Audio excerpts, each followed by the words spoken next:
L'antichambre de l'hôtel de Ferrières brillait d'une lumière trop douce pour la vérité. Les bougies du lustre mal allumé projetaient des ombres longues sur les boiseries. Et l'on entendait, de l'autre côté de la double porte, le murmure du bal, qui continuait sans les 7 personnes retirées là. Bérengère de Lavaudière poussa la porte à 22h30, seule, sa robe gris mauve froissée d'un voyage de 2 jours, et traversa les 7 mètres de parquet cirés sans regarder personne. Elle n'avait pas prévu de croiser Hubert Amédée de Sancerre-Bruyères, debout à la cheminée. Béca, canne d'ébène dans la main gauche, verre dans la droite, tempe grise que personne ne lui connaissait en 1817. Elle n'avait pas prévu non plus ce qui suivit. Il la vit traverser la pièce, et à 3 pas, à voix portée, il dit « Tu étais belle avant ». Sa main à elle se referma sur rien. Les 7 personnes présentes se figèrent comme si le mot avait gelé l'air entre les murs. Un verre fut posé trop vite sur une console de marbre, le son résonna, et personne ne bougea. Bérengère s'arrêta. Elle vit la canne. Il n'en avait pas à 32 ans. Elle vit qu'il avait bu pour oser. Elle ne haussa pas la voix, ne rougit pas, ne chercha pas la porte du regard. Elle dit, distinctement, les yeux sur lui. « Et toi, tu étais bon. Nous avons tous les 2 changé. » Puis elle salua l'assemblée d'un mouvement de tête, traversa vers le salon de musique, s'assit sur le premier siège qu'elle trouva, et attendit que sa main droite cesse de trembler. Elle ne retourna pas dans le bal ce soir-là, mais elle ne partit pas non plus. Il faut remonter 8 ans pour comprendre ce que cette phrase coûtait. Au printemps 1817, chez la princesse de Polignac, Bérengère de Lavaudière avait 19 ans et la réputation d'une jeune femme dont la beauté tenait lieu de recommandation dans tous les salons du faubourg. Sa mère lui avait dit à 16 ans « Ta beauté est un capital ». Elle l'avait cru. Ce soir-là, dans le salon bleu de la princesse, quelqu'un avait mentionné que le duc de Sancerre-Bruyères faisait des aquarelles. Bérengère avait demandé à les voir, non par politesse, mais parce que la peinture l'intéressait vraiment et que la politesse ne lui avait jamais suffi comme raison de parler. Hubert Amédée de Sancerre-Bruyères, 26 ans, avait souri d'une façon qu'elle ne sut pas interpréter ce soir-là. Ni flattée ni condescendante, simplement attentive. Il avait apporté ses aquarelles le lendemain. Elle en avait critiqué 2 sans ménagement. L'une pour son usage maladroit de la perspective, l'autre pour une couleur qui sonnait faux contre le ciel qu'il avait voulu rendre. Il avait écouté sans l'interrompre. Puis, il avait dit « Vous avez raison pour les 2 ». C'était la première fois en sa vie qu'un homme lui répondait à elle plutôt qu'à sa beauté. Quelques mois plus tard, à un dîner chez le comte de Brissac, Bérengère avait cassé un verre. Un éclat s'était planté dans son pouce droit. Sa mère parlait à l'autre bout de la table et n'avait rien vu. Sancerre, assis à sa gauche, avait pris sa main sans demander, sans un mot, sans un regard autour de lui pour vérifier si on observait. Et avait retiré l'éclat avec la pointe d'un couteau à fruits, puis pressé son mouchoir sur la goutte de sang qui perlait. 10 secondes. Il lui avait rendu sa main, gardé le mouchoir taché. Elle ne le lui avait pas réclamé. Ce n'était pas le geste qui l'avait touché. C'était l'absence de question. Il n'avait pas demandé la permission parce qu'il n'avait pas eu besoin de la demander. Elle avait compris à cet instant précis qu'il l'aimait. Et la compréhension était arrivée sans fracas. Comme quelque chose qu'on reconnaît plutôt qu'on apprend. Mais tout cela appartenait à 1817. En 1825, Bérengère de Lavaudière était veuve depuis 1 an du baron Oscar de Bézignan. Mort d'une fièvre de poitrine après 18 mois d'un mariage correct et sans chaleur. Elle gérait seule le domaine de Lavaudière, en Bourgogne, les dettes de son père mort en 1821, les créanciers qui venaient 2 fois l'an, les comptes qu'elle tenait à la bougie, faute de chauffer correctement la maison en hiver. Personne à Paris ne savait qu'en 1823, elle avait porté un enfant qui n'avait pas vécu. Personne ne savait parce qu'elle n'avait pas voulu qu'on sache, et parce que la province a la décence de garder les douleurs des gens qui ne demandent pas de sympathie. Elle était revenue à Paris parce que sa cousine Sidonie de Ferrières l'avait suppliée par 3 lettres successives. Elle avait prévu de rester 2 jours. Dans le salon de musique de l'hôtel de Ferrières, assise sur un siège de soie de ivoire, Bérengère attendit que le tremblement de sa main s'apaise. Il s'apaisa en 3 minutes. Elle resta assise encore 1 heure, entendit le bal se terminer de l'autre côté des portes, et ne bougea pas avant que les voitures aient commencé à partir. Le lendemain matin, Sidonie de Ferrières fit monter du café dans le petit salon jaune. Pas du chocolat. Le chocolat, on le sert aux affligés. Et Sidonie avait assez de tact pour ne pas décider à l'avance dans quelle catégorie se trouvait sa cousine. « Tu as gagné hier soir », dit-elle en posant la tasse devant Bérengère. « J'ai survécu à une phrase », répondit Bérengère. Elle prit le café, le but chaud, sans sucre. Sidonie s'assit en face d'elle. Elle avait 52 ans, les cheveux blancs depuis 10 ans, et l'habitude des silences qui précèdent les choses importantes. Elle dit « Il faut que je te dise quelque chose. J'aurais dû te le dire il y a 8 ans. Je ne savais pas si tu reviendrais. » Bérengère posa sa tasse. Elle dit simplement « Dis ». Sidonie raconta.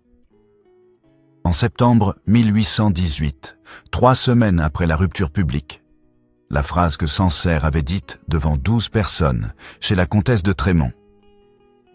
La phrase qui avait mis fin à ce qui n'avait jamais été officiellement annoncé, mais que tout le faubourg tenait pour établi.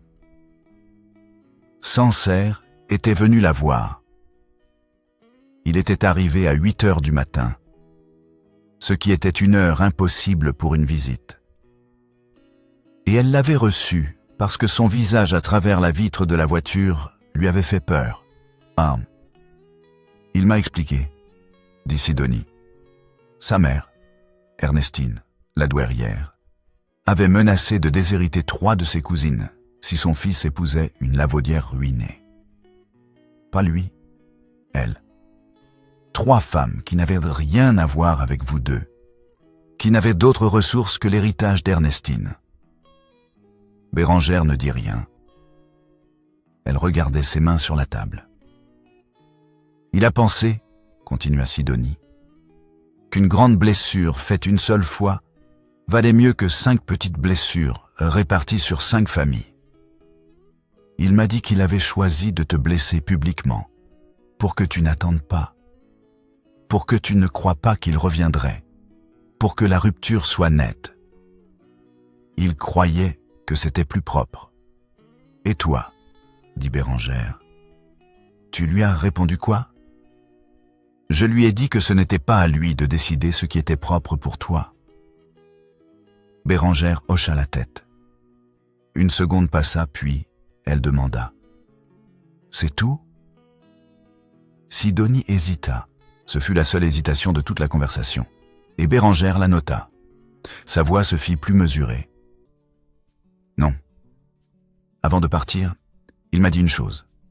Il ne l'a jamais écrite, jamais envoyée.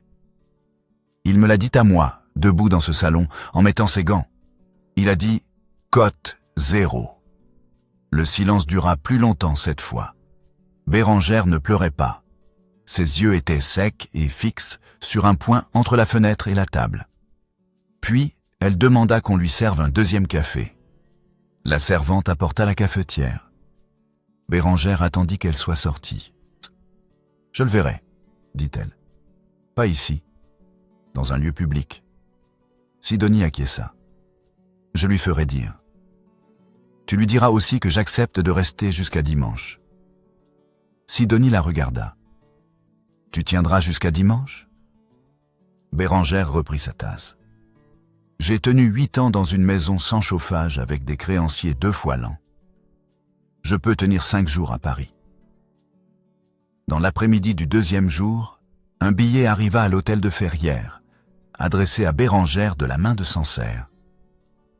Elle le fit remettre à Sidonie sans l'ouvrir. Pas de réponse. Le 3e matin, une rose blanche fut déposée à la porte, une seule, sans carte. La servante de Bérengère la retourna intacte au domestique de Sancerre, sans mot joint. Ce même matin du 3e jour, dans la bibliothèque de l'hôtel de Ferrières, où Bérengère s'était retirée pour lire. Elle resta longtemps sans tourner les pages. Elle pensait à une autre bibliothèque, celle de l'hôtel de Sancerre. En hiver 1817, la 2e ou 3e fois qu'il s'était retrouvé seul. Il lui avait montré ses aquarelles. Elle en avait critiqué 2 avec la même précision directe qui semblait à la fois l'exaspérer et le ravir. Puis, il avait pris sa main droite, l'avait retournée paume vers le haut et avait déposé dedans une petite aquarelle pliée en 4. Il n'avait pas refermé ses doigts à lui sur sa main. Il avait reculé d'un pas et dit « Vous déciderez si elle mérite vos murs ou votre feu. » Elle n'avait pas ouvert ce pli pendant 6 ans. Elle l'avait gardé dans un livre sans le regarder. Parce que quelque chose dans la façon dont il l'avait remis, sans attendre de réponse, sans demander ce qu'elle en ferait, lui avait dit que ce n'était pas encore le moment. Elle l'avait ouvert en 1823, après l'enfant mort-né, dans la maison froide de Lavaudière, seule à 3 heures du matin. C'était un portrait d'elle fait de mémoire, son visage à 19 ans, tracé 3 heures après leur premier entretien chez la princesse de Polignac. Elle l'avait replié, elle l'avait gardé. Sidonie entra dans la bibliothèque à 10h30. « Il sera au jardin Feydeau à 11h. dit-elle. « Si tu veux y aller. » Bérengère posa le livre. Elle se leva sans hésiter. « J'y vais. » Le jardin Feydeau était presque désert à cette heure. Quelques nourrices avec des enfants, un vieillard sur un banc près de la fontaine. Sancerre attendait à l'entrée, canne à la main, chapeau bas. Ils trouvèrent un banc à l'écart, sous un érable dont les premières feuilles de printemps étaient encore petites et translucides dans la lumière. Ils s'assirent avec 2 pieds d'espace entre eux. Sancerre commença à parler. « Ce que j'ai dit avant-hier soir. » Bérengère leva la main. Un geste court, précis, qui signifiait « Non, pas ça. » Il se tut, puis il changea de direction, changea de « Il y a quelque chose que tu dois savoir, » dit-il. Depuis 1818, via Maître Flauville, un notaire rue des Fossés-Saint-Germain, je verse trimestriellement des pensions aux 3 cousines qu'Ernestine menaçait. Chacune, depuis 8 ans. Bérengère ne le regarda pas. Elle regardait l'érable. « Je pensais, continua Sancerre, que si j'assumais le coût financier du choix que j'avais fait, si les femmes qui auraient été lésées ne l'étaient pas, alors j'avais au moins réparé cette partie-là. » Le gravier crissa sous le pied d'un enfant qui courait au loin. Quand Bérengère parla, ce fut lentement, avec des pauses entre les phrases, comme si elle pesait chaque mot avant de le poser. « Hubert, tu crois avoir racheté quelque chose avec ces pensions. Tu n'as rien racheté. Tu t'es acheté du sommeil. » Il ne répondit pas.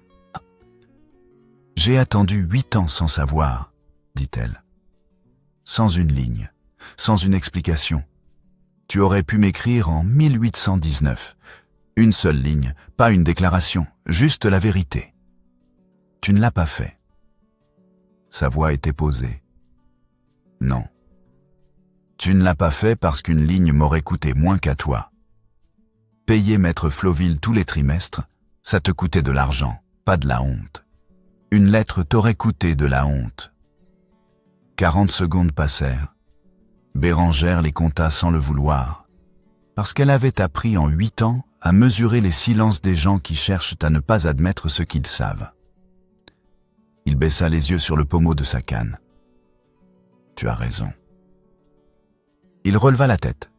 « Qu'est-ce que tu veux que je fasse ?»« Rien, » dit Bérengère. « Il n'y a rien à faire pour moi. Mais tu peux arrêter de croire que tu es encore celui de 1817. Cet homme-là n'existe plus. Tu l'as défait toi-même. » Elle se leva. Sancerre se leva aussi, par réflexe ou par politesse. Et ils se retrouvèrent à 2 pas l'un de l'autre sur le gravier. Il commença à tendre la main, paume ouverte, comme en 1817 dans la bibliothèque, comme si le geste pouvait rouvrir quelque chose. Il vit qu'elle le regardait faire. Son bras s'arrêta à mi-chemin. Il le laissa retomber. Bérengère hocha la tête, très légèrement, une demi-seconde. Et il y avait dans ce mouvement quelque chose qui ressemblait à de la reconnaissance. Il avait compris à temps, pour une fois. Elle se retourna et traversa le jardin vers la sortie. Ce soir-là, Sancerre ne dîna pas. Il écrivit à sa mère Ernestine qu'il ne viendrait pas au Berry ce mois-ci sans donner d'explication. Le 4e matin, une lettre arriva à l'hôtel de Ferrières. Cachet aux armes d'Ernestine de Sancerre-Bruyères, duchesse douairière. Bérengère l'ouvrit, la lut, la posa sur la table du petit salon jaune. « Qu'est-ce qu'elle dit ?» demanda Sidonie. « Elle me convoque ce soir rue de Varennes, » dit Bérengère. « Et elle me demande de quitter Paris. » Sidonie prit la lettre, la parcourut, la reposa. « Tu iras ?» Bérengère répondit sans détour. « Oui. » Il vaut mieux que ce soit dit en face.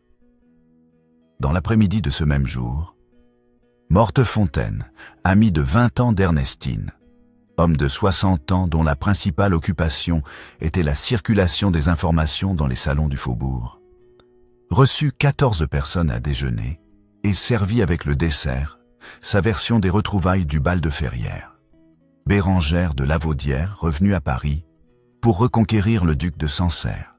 Une scène dans l'antichambre, des mots échangés, une situation embarrassante pour la duchesse Rosalie. Aucun de ces détails n'était exact. Tous étaient suffisamment proches de quelque chose de vrai pour circuler. En fin d'après-midi, Bérengère montait l'escalier de l'hôtel de Ferrières pour rendre visite à Sidonie, quand elle croisa sur le palier du premier une femme qu'elle n'avait jamais rencontrée, mais qu'elle reconnut immédiatement. Rosalie de Sancerre-Bruyères avait 27 ans.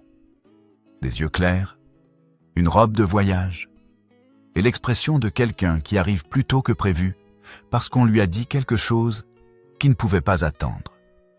Elles s'arrêtèrent de toutes les deux sur le palier. 2 secondes, peut-être 3. Elles se saluèrent, un mouvement de tête de chaque côté, correct et sans chaleur, et se croisèrent sans un mot de plus. À 7 heures du soir, le fiacre de Bérengère s'arrêta rue de Varennes devant l'hôtel de la Douairière. Ernestine de Sancerre-Bruyères avait 72 ans et ne se levait plus de son fauteuil depuis 1823. Les jambes, disait-on. Mais tout le monde savait que c'était la volonté de ne plus se lever qui avait précédé l'incapacité physique. Elle était immobile dans un fauteuil de velours sombre, dos à la fenêtre, et elle regardait Bérengère entrer dans le salon avec l'attention particulière qu'on réserve aux personnes qu'on a décidé de ne pas sous-estimer. « Madame de Bézignan, » dit Ernestine, « asseyez-vous. » Bérengère s'assit. « Je serai directe, » dit Ernestine. « Je suis trop vieille pour les détours. 20 000 francs. Vous partez demain pour Dijon. Vous ne revenez pas à Paris avant 2 ans. Et cette semaine n'a pas eu lieu. » Bérengère la regarda. Sa voix ne vacilla pas. « Non. » Ernestine attendit, comme si elle pensait que le mot était incomplet. « Je pars après-demain matin, » dit Bérengère, « pour signer un bail rue du Cherche-Midi. Je m'installe à Paris la semaine prochaine. Votre fils sera mon voisin de faubourg. » Gardez vos 20 000 francs, madame. J'en ai besoin, mais pas à ce prix. Ernestine ne bougea pas. 10 secondes passèrent. Je ne vous aurais pas cru si obstiné, dit-elle. Vous ne m'aviez pas rencontré, dit Bérengère. Elle se leva, salua et sortit. Dans le fiacre du retour, les mains croisées sur ses genoux, elle attendit que les pavés de la rue de Varennes cèdent la place aux pavés plus réguliers du quai. Puis, elle ouvrit sa malle de voyage, chercha tout en bas sous le linge plié et trouva le mouchoir brodé aux initiales jumelles. Sa mère l'avait gardé dans un coffret depuis 1817.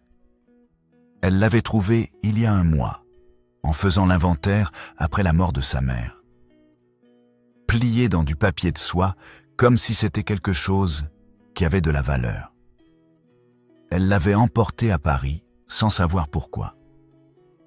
Elle le tint dans sa main pendant tout le trajet du retour, sans le regarder, les yeux sur la vitre et les lumières de la rue. Le 5e jour, à 18h, Bérengère écrivit à Sancerre. 3 lignes, encre noire, écriture sans ornement. Je dîne ce soir chez Sidonie. Rosalie sera là. Je m'installe à Paris la semaine prochaine. Si tu viens, tu viendras pour dire à voix haute, devant la salle, une chose vraie. Si tu ne viens pas, nous ne nous croiserons plus. J'y veillerai moi-même. B. Rue de Grenelle. Sancerre lut le billet dans son cabinet. Il resta debout à la fenêtre un long moment, assez longtemps pour voir la lumière changer sur les toits en face, pour entendre son valet frapper à la porte et lui demander s'il souhaitait qu'on prépare le souper. Il dit « Mon manteau ». Il vint. À 21h30, le grand salon de l'hôtel de Ferrières réunissait 25 couverts, sous les lustres allumés cette fois correctement. La cire fraîche, le vin de Chypre servi avec le dessert. Rosalie de Sancerre-Bruyères était assise à la droite de Sidonie de Ferrières. Sancerre était à 3 chaises, à gauche de sa femme. Mortefontaine était présent, à l'autre bout de la table. L'évêque de Senlis était présent. 2 femmes assises côte à côte près de la fenêtre.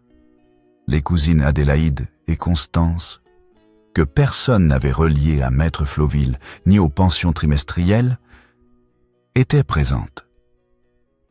Le dessert avait été servi. Les conversations allèrent leur train.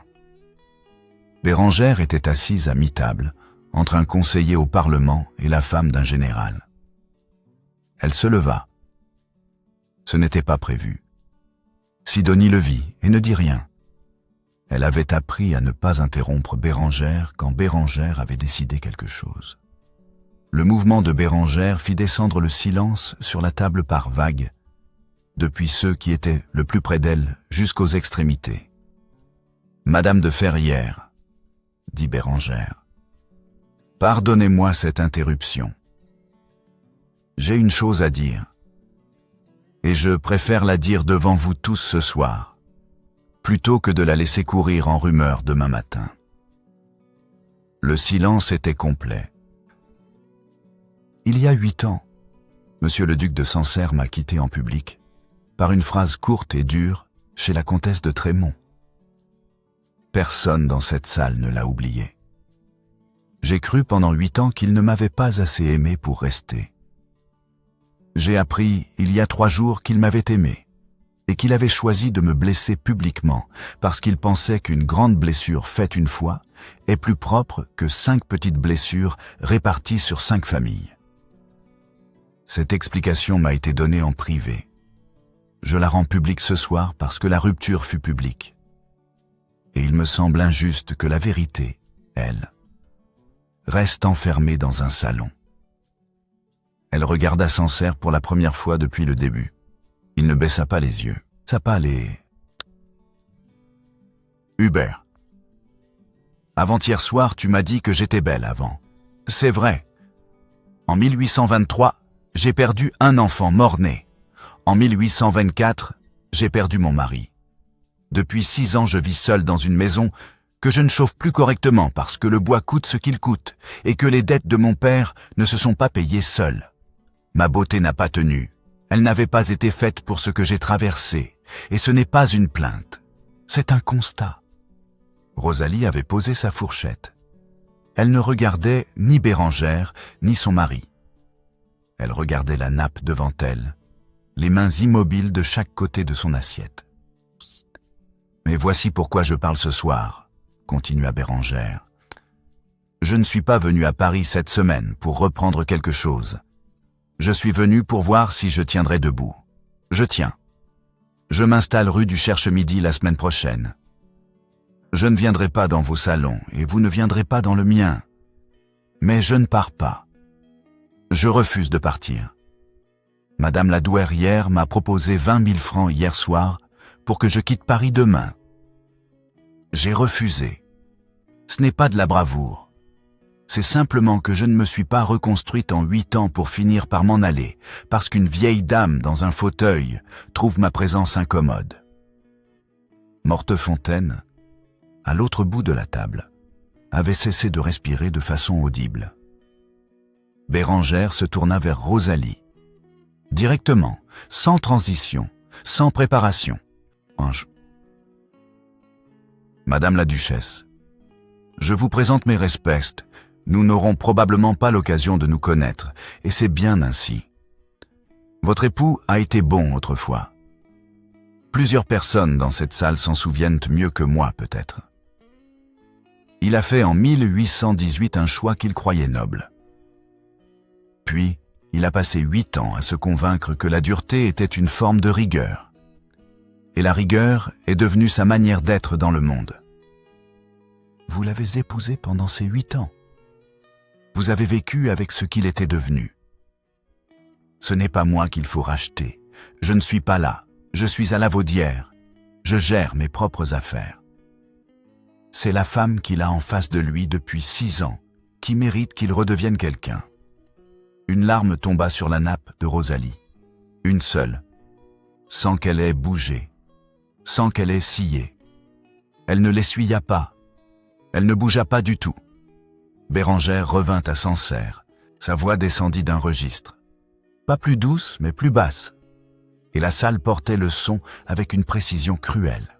Je t'ai aimé. Il y a 8 ans. J'avais 19 ans, et je croyais que ma valeur dépendait de ce que les hommes pensaient de mon visage. Ce que j'aime maintenant, c'est cette fille-là. Celle qui t'a aimé la première, qui a critiqué tes aquarelles, parce qu'elle méritait d'être critiquée, qui n'a pas réclamé le mouchoir. Elle est morte en 1823, avec l'enfant que j'ai perdu. Et je ne le dis pas pour te faire mal. Je le dis parce que c'est la vérité, et que tu m'as dit avant-hier que tu aimais la vérité même quand elle coûte. Tu m'as dit que j'étais belle avant. Oui. Et toi, tu étais bon. La différence entre nous deux, c'est que moi, je ne peux pas redevenir cette femme-là. Et toi, tu peux redevenir bon. Pour Rosalie. Pour tes fils. Pas pour moi. Pour moi, c'est trop tard. Et ce n'est pas une accusation, c'est simplement ce qui est. Elle prit sa serviette, la replia soigneusement, la posa à plat sur la table, s'assit, très droite, les mains à plat sur ses genoux sous la nappe. Le silence dura 20 secondes. 20 secondes où personne ne bougea, où personne ne toucha son verre, où l'évêque de Senlis contemplait ses mains comme si elles lui appartenaient à quelqu'un d'autre. Sancerre se leva. Il parla 3 fois plus lentement que d'habitude. Chaque mot séparé du suivant par une fraction de seconde, comme s'il choisissait chacun d'eux parmi plusieurs possibilités et rejetait les autres. Madame de Bézignan, je vous remercie. Il se rassit. Il prit sa fourchette. Il finit son dessert. Sidonie de Ferrières attendit 5 secondes, puis dit, de sa voix la plus ordinaire, « Le vin de Chypre se refroidit. » Et les conversations reprirent, brisées, maladroites, comme des personnes qui remarchent après une chute. mais elles reprirent. 1 minute plus tard, Rosalie de Sancerre-Bruyères se leva.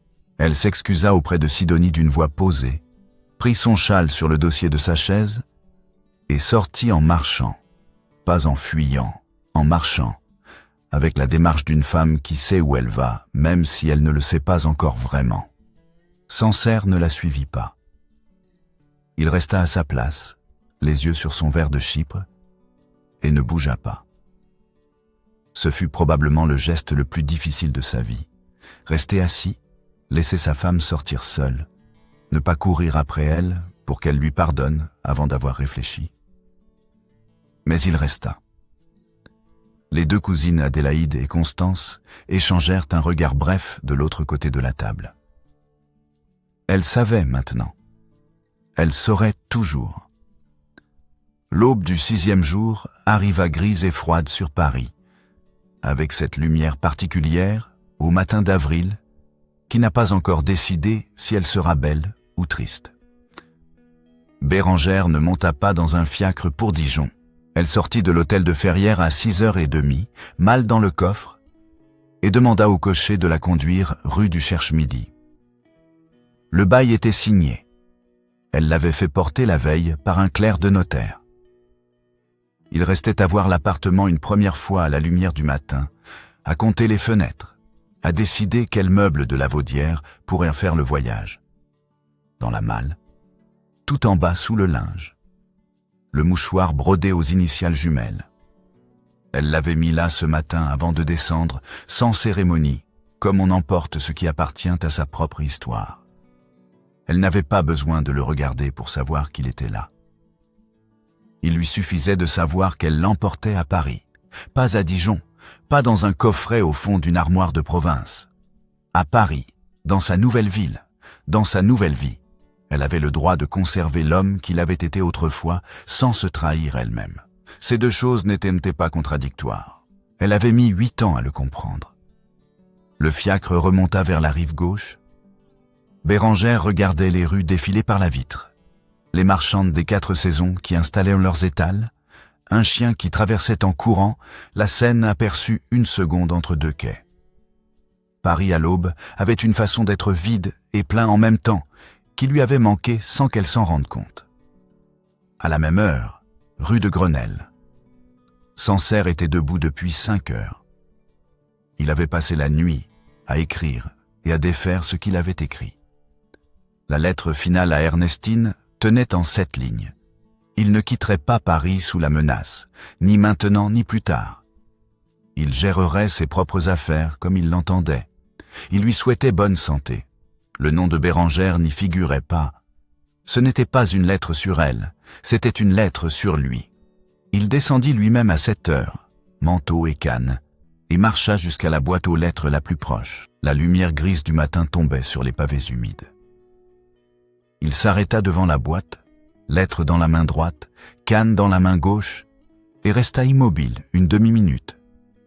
Pas parce qu'il hésitait, mais parce qu'il voulait sentir le poids de ce qu'il faisait, avant de le faire. Puis, il posta la lettre. Ils ne se revirent pas, dans le fiacre qui remontait vers la rive gauche. Bérengère de Lavaudière regardait Paris s'éveiller. Dans la rue de Grenelle, Hubert Amédée de Sancerre-Bruyères retraversait le faubourg à pied dans la lumière, qui commençait à changer de couleur. 2 personnes dans la même ville, à la même heure, sans témoin. Chacune en train de faire le premier geste d'une vie qui n'avait plus besoin de l'autre pour exister, mais qui portait l'autre en elle, comme on porte ce qui a coûté quelque chose et qu'on a fini par mériter de garder. La canne d'ébène frappait les pavés à intervalles réguliers dans la rue vide. Le mouchoir brodé reposait dans une malle sur le chemin de la rive gauche. Et Paris continuait, indifférent et magnifique, comme il continue toujours.